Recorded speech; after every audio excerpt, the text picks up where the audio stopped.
ऐसे आशिक़े रसूल थे। शेर का समझना बहुत जरूरी है कि अल्लाह के नबी ने कहा उमर से, मौला अली से कि तुम उनसे मिलो।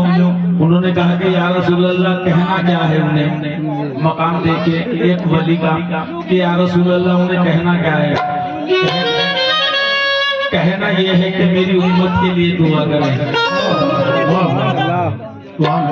वादे विशाल फारूक अली वो जामा उन्हें देने पहुंचे, मिलकर के अवैसे करनी से फारूक अली ये कहने लगे ये अपनी अमानत ले लीजिए, सरकार ने जामा भेजा है। ये अपनी अमानत ले लीजिए, सरकारी ने जामा भेजा है।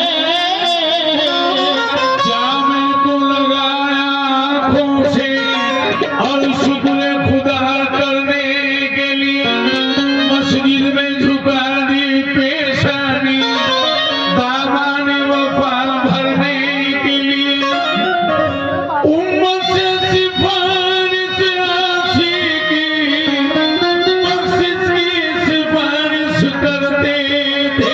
उम्मत से सिफारिश आशिकी, बख्शिश की सिफारिश करते थे।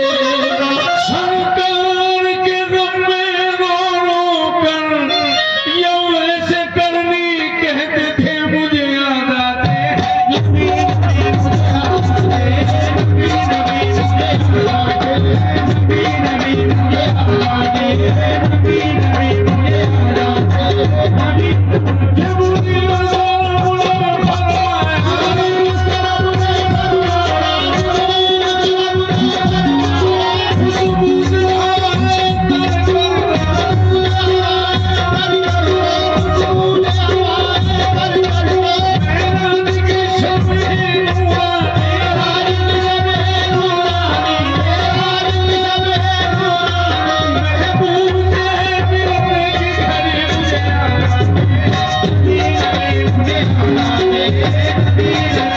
Yeah.